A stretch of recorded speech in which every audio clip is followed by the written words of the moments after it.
श्री महाप्रज्ञ गुरवे नमः। जिसके सांसों में रहता है शाश्वत शांति का स्पंदन, उस महाप्रज्ञ को वंदन, उस महाप्रज्ञ को वंदन।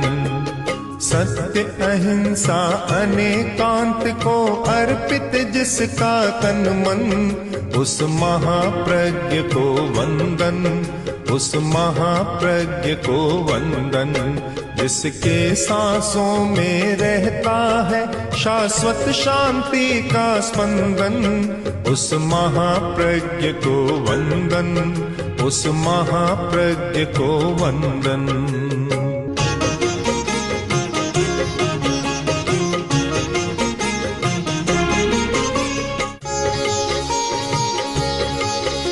दुनिया में आर्त ध्यान बहुत बढ़ गया। ध्यान के दो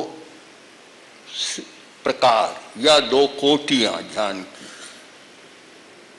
एकाग्रता का होना बहुत अच्छा है, पर एकाग्रता अपने आप में शक्ति है। अच्छा बुरा उसका उपयोग होता है।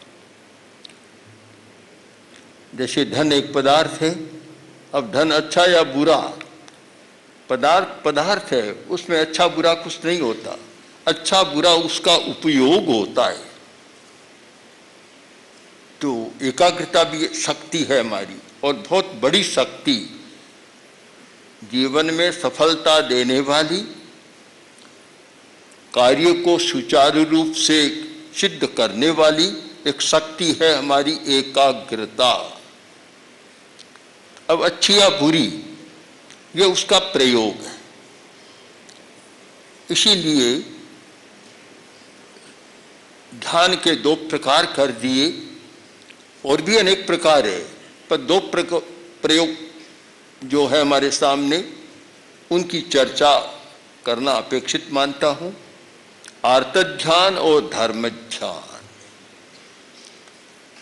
एक आर्त ध्यान है जो तनाव पैदा करने वाला है, संताप पैदा करने वाला। आज तनाव शब्द बहुत प्रचलित है, और प्राचीन जमाने में तनाव का एक शब्द था संताप। ताप और संताप, संताप देने वाला, तनाव पैदा करने वाला। आर्त ध्यान संताप पैदा करता है, और धर्म ध्यान से संताप दूर होता है।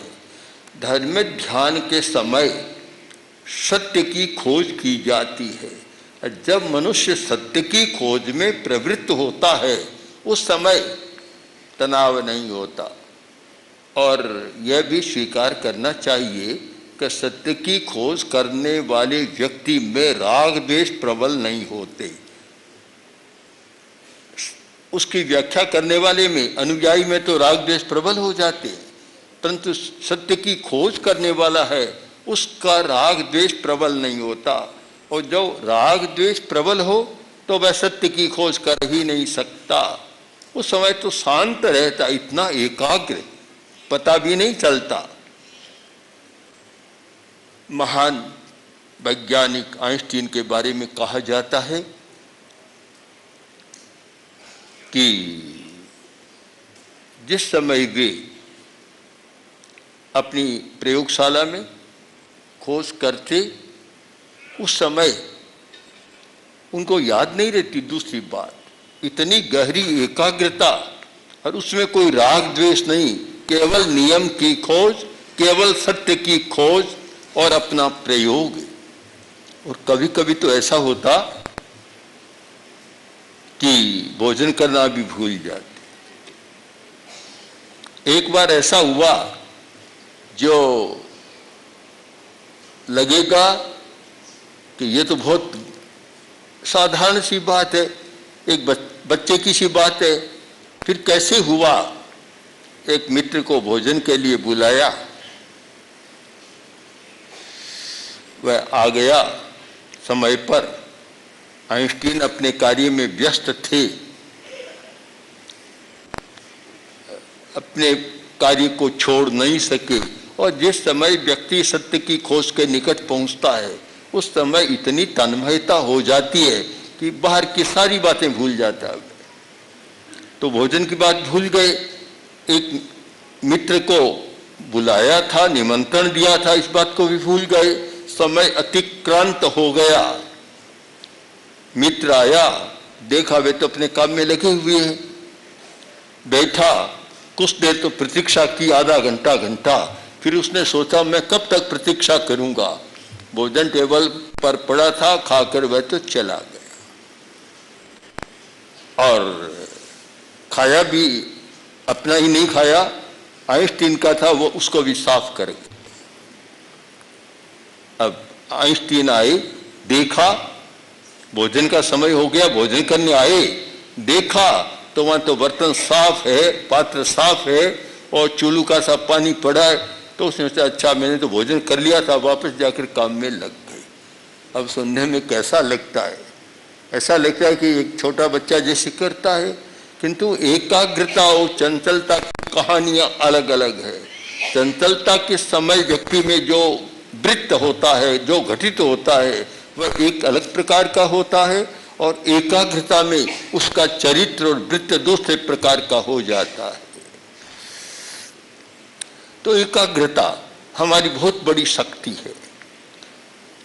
मन की चंचलता को कम करना बहुत बड़ी समस्या है। बहुत कम लोग मिलेंगे जो 10 मिनट तक एक विचार पर एकाग्र रह जाए। 25 मिनट की बात तो और आगे है और 1 घंटा की बात तो और आगे है। जो व्यक्ति 50 मिनट 1 घंटा एक विचार पर एकाग्र हो जाए उसकी तो दुनिया ही बदल जाएगी, दृष्टिकोण बदल जाएगा, चिंतन भी बदल जाएगा।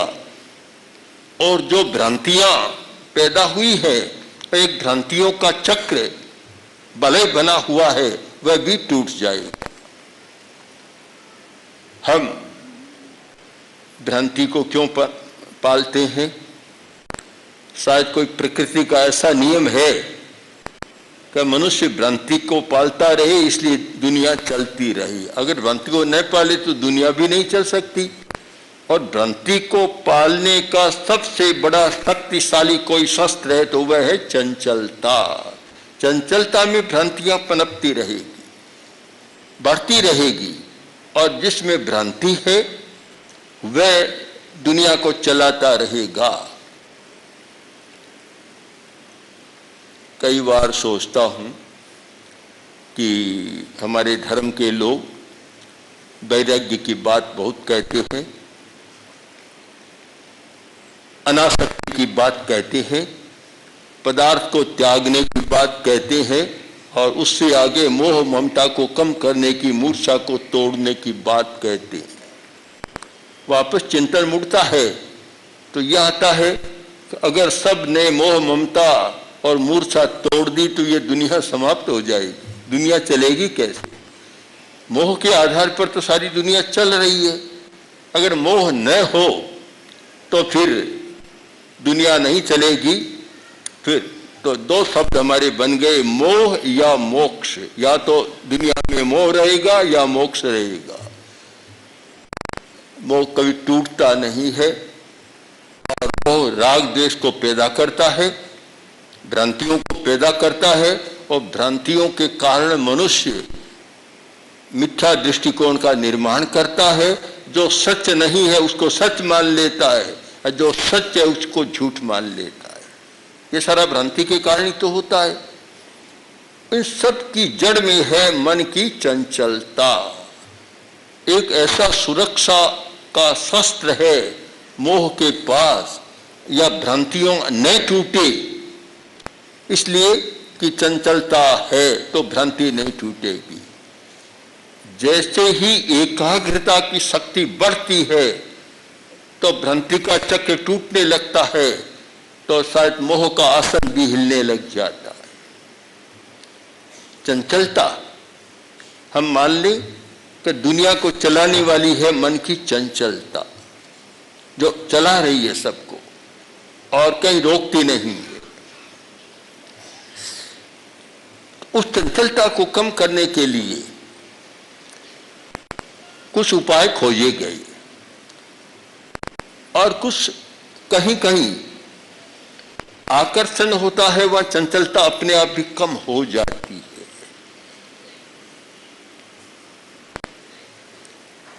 कोई भी प्रिय वस्तु सामने आई, चंचलता कम हो जाएगी, उसमें वह एकाग्र हो जाएगा। चाहे देखने का हो, चाहे श्रव्य हो, सुनने का हो, उसमें उसकी एकाग्रता बढ़ जाएगी।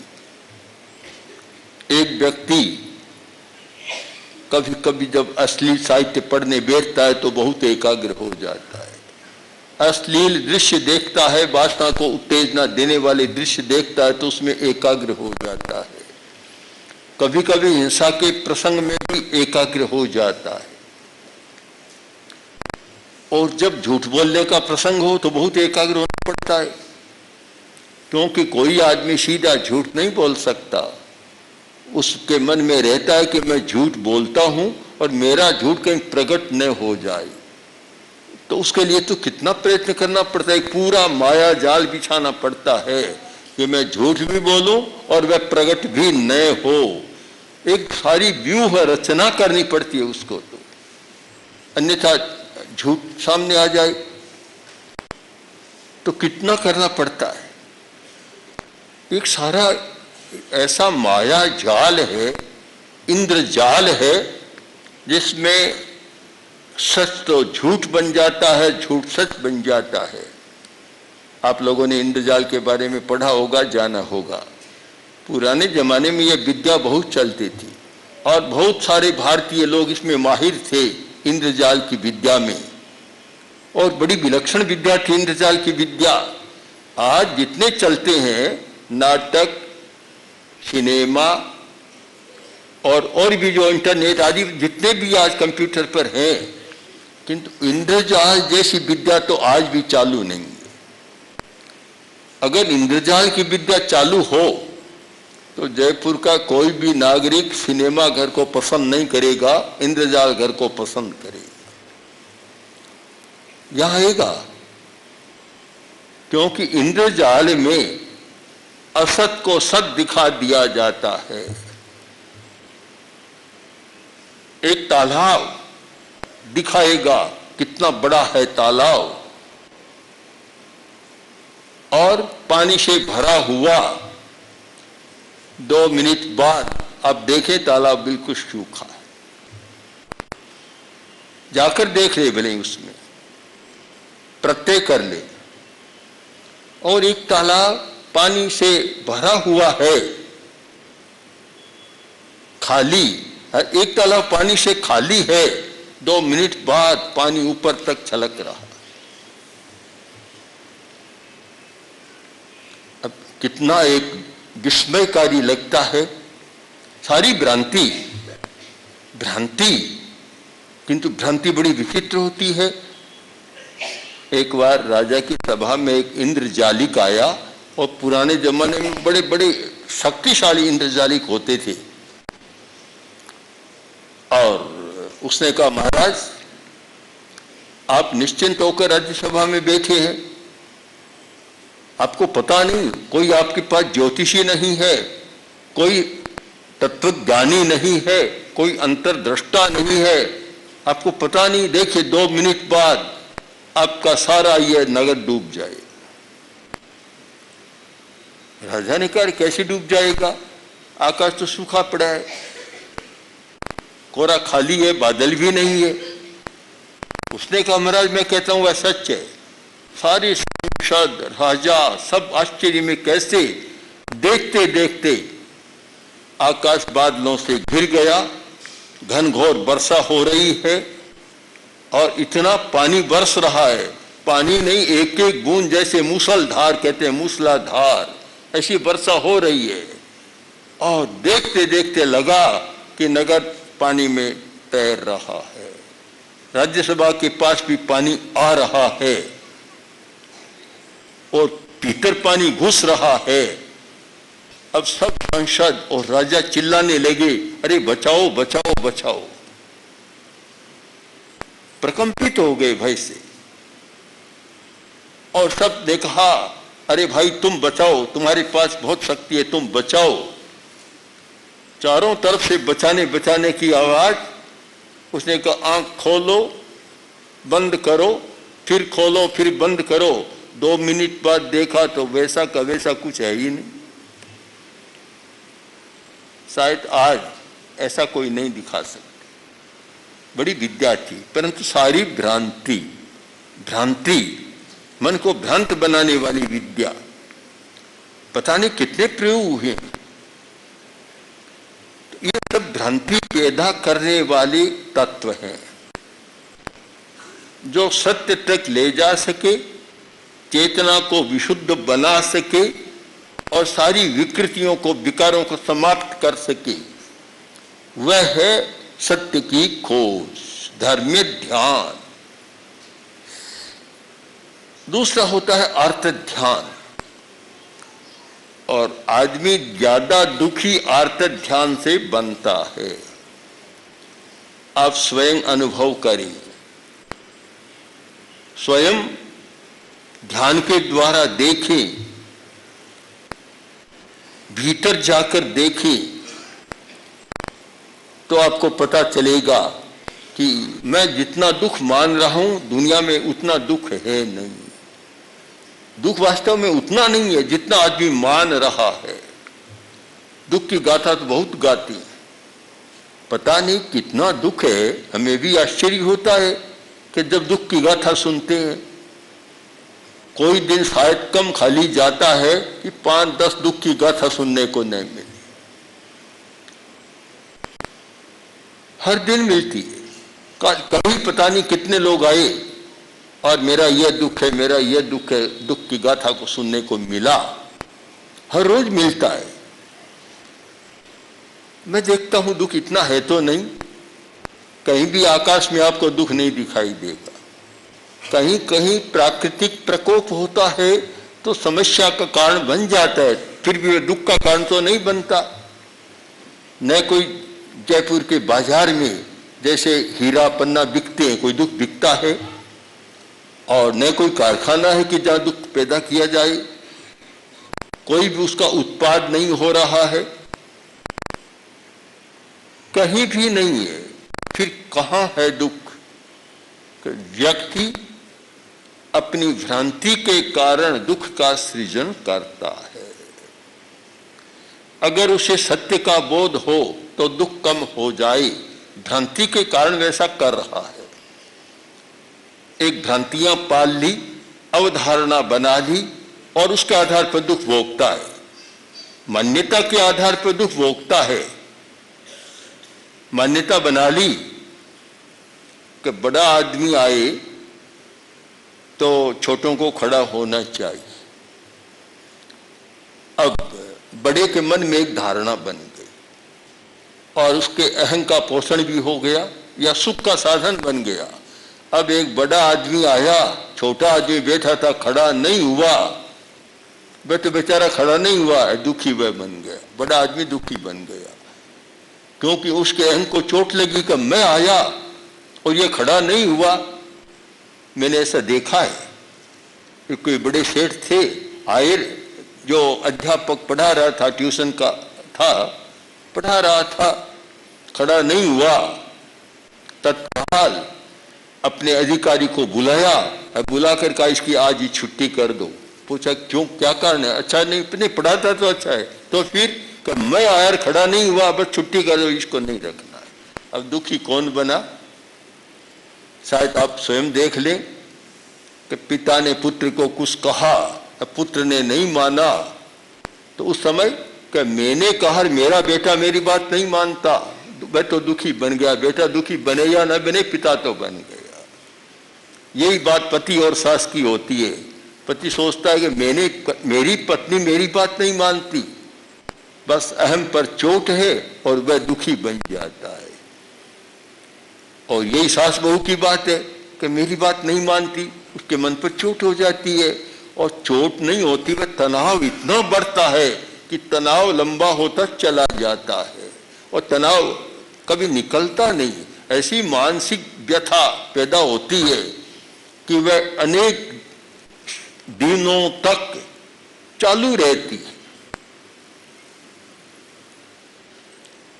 और उसका परिणाम भी कलह के रूप में आता है, लड़ाई झगड़े के रूप में आता है, संघर्ष के रूप में आता है। तो पूरे वक्तव्य का अगर आप निष्कर्ष और सारांश जानना चाहें तो वह यह है कि आदमी सत्य की खोज में लग जाए, सत्य को खोजे। और बहुत छोटी बात है और वैसी बहुत बड़ी बात है। सत्य की खोज तो कह सकते हैं कई बड़े दार्शनिकों की, तात्विकों की बात है, हर साधारण आदमी कैसे कर सकता है? अरे साधारण आदमी भी कर सकता है सत्य की खोज। साधारण आदमियों ने तो बहुत खोजें की है और उन्होंने बहुत रास्ते भी सुझाए हैं।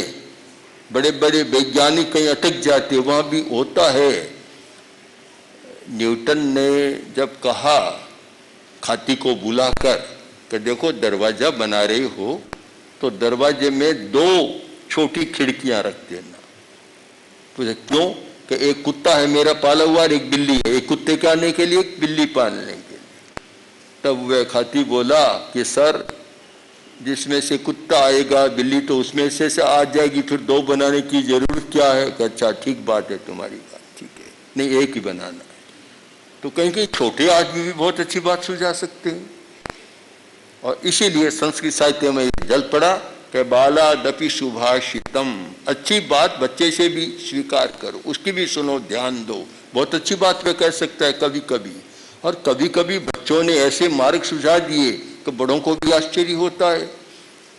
इसलिए हर व्यक्ति के मन में एक अभिप्सा जागे, एक जिज्ञासा जागे कि मुझे सत्य की खोज करना है, सत्य की दिशा में चलना है और जो भ्रांति का जीवन है उस चक्रव्यूह को जरा तोड़ देना है, निरंतर भ्रांति में नहीं रहना है।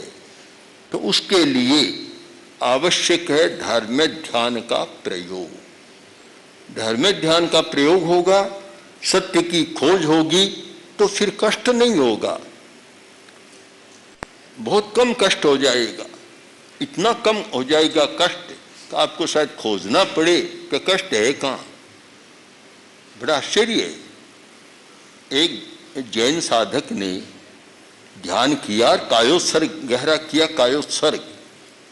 इतने गहरे कायोत्सर्ग में चले गए कि शरीर का भान भी नहीं रहा, हल्कापन भी आता है और शरीर की सारी क्रिया बंद हो जाती है। सूक्ष्म क्रिया चलती होगी, सारी स्थूल क्रिया बंद हो जाती है। जब ऐसी स्थिति बनी और बड़े साधक थे और जोर जोर से बोले आओ आओ आओ, तो शिष्य दौड़ कर आए कि क्या बात है। आए और बोले हम क्या करें कि मेरा शरीर कहीं खो गया, ढूंढ कर लाओ। खोज कर लाओ, कहाँ चला गया। ये ऐसा क्यों होता है? इसीलिए कि भ्रांति का चक्र टूट गया, शरीर का ममत्व का बंधन भी टूट गया और इतना शिथिलीकरण हो गया। तो छोटा आदमी भी खोज कर सकता है, वह भी सहायक बन सकता है, हर आदमी कर सकता है। मैंने तो एक बार कहा था कि जो महिला रसोई पर बैठती है वह बड़ी दार्शनिक बन सकती है। रसोई बनाने में ही बड़ा दर्शन है और वह दार्शनिक बन सकती है, अच्छा और अच्छे खोज करने वाली भी बन सकती है। इसलिए हम निष्कर्ष पर जाएं कि कोई भी आदमी दुख को कम करना चाहता है और सुख का जीवन जीना चाहता है, उससे यह करना चाहिए कि आर्त ध्यान से बचे और धर्म ध्यान का अभ्यास करें, सत्य की खोज करें, नियमों की खोज करें, सच्चाइयों को समझने का प्रयत्न करें कि अमुक व्यक्ति ने मेरे साथ ऐसा व्यवहार क्यों किया, अमुक व्यक्ति मेरी बात को क्यों नहीं स्वीकार कर रहा है, अच्छी बात मैं कहता हूँ, अरे क्यों नहीं मान रहा है। ये सारे नियम हैं, इन नियमों की खोज करें तो खोज करते करते ऐसा एक दिन आ सकता है कि आप सच्चाई को ढूंढ लेंगे और फिर आपका सारा व्यवहार बदल जाएगा। जब व्यवहार बदलेगा तो जो आपकी बात नहीं मान रहा वह भी मानने लग जाएगा, वह भी ध्यान देगा कि अमुक व्यक्ति कह रहा है तो अवश्य उस बात पर मुझे ध्यान देना चाहिए। और जब तक आपका व्यवहार नहीं बदलेगा तब तक आपकी बात मानने में कठिनाई होगी, और जब तक व्यवहार तब तक नहीं बदलेगा जब तक आप सत्य की खोज नहीं करेंगे, दृष्टि नहीं बदलेंगे, दिशा नहीं बदलेंगे और सत्य की खोज नहीं करेंगे। इसलिए थोड़े में आप दो शब्दों को समझ सकते हैं। एक और हमारी है आर्त ध्यान, दूसरी ओर है धर्म ध्यान। दुखी बनने का यह है तंत्र आर्त ध्यान, सुखी बनने का यह है धर्म ध्यान। यानी सत्य की खोज, दिशा परिवर्तन, दृष्टि परिवर्तन और व्यवहार परिवर्तन। ओम ओम श्री महाप्रज्ञ गुरवे नमः।